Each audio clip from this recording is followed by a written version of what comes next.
Le premier titre de l'actualité à présent, c'est cette attaque rarissime. Une attaque à la grenade hier soir à Grenoble. Un homme a jeté dans un bar ce type d'engin explosif qu'on utilise normalement plutôt sur les terrains de guerre. 15 personnes ont été blessées, dont 2 sont avec un pronostic vital engagé. Sophie Chevalreau et Gwenaëlle Van Restin. Au sol, les morceaux de verre, des vitres soufflées par l'explosion. À l'intérieur, comme à l'extérieur du bar, des débris. Ce matin, tout autour de l'établissement attaqué, un important dispositif de sécurité. Des policiers lourdement armés, des chiens renifleurs, la police scientifique.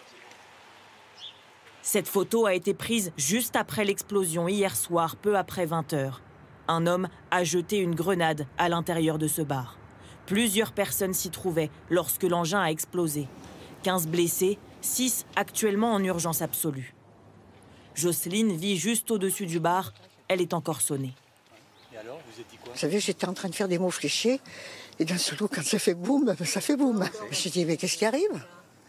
Puis mon chien a été affolé, alors j'ai vite pris mon chien. Et puis je suis sortie. J'ai vu des gens partir après sur les civières, que les pompiers emmenaient. L'établissement visé est un bar associatif situé dans le quartier du village olympique, au sud de Grenoble. Pourquoi a-t-il été attaqué? La piste terroriste est très vite écartée.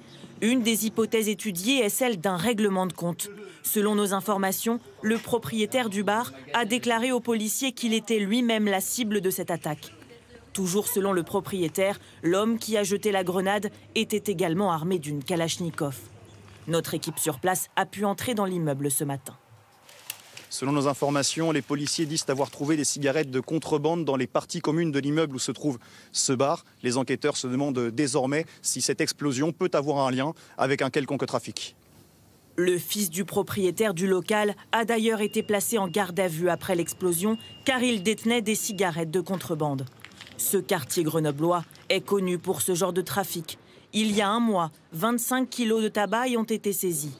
De la violence aussi. En septembre dernier, un homme a été blessé par balle à un arrêt de tramway. Beaucoup d'habitants réclament plus de sécurité. Ouais, de la lassitude, sérieux, la lassitude. Et on a beaucoup l'impression que les autorités s'en foutent. Un sujet abordé ce matin par le maire de Grenoble, à l'hôpital où les victimes sont prises en charge. Ce qui est sûr, c'est que nous voyons une montée de la violence et de l'utilisation d'armes ou d'engins explosifs.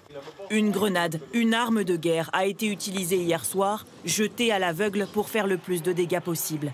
Ce représentant d'un syndicat de police se demande jusqu'où ira la violence. Il y a quelques années en arrière, c'était des règlements de compte à coups de poing. Après, c'était avec des exhibitions de couteaux, des exhibitions d'armes à feu. Après, on a utilisé les armes à feu. Après, on a utilisé des armes de guerre sur un fourgon blindé. Maintenant, on utilise une grenade. L'auteur de l'attaque d'hier soir est toujours recherché.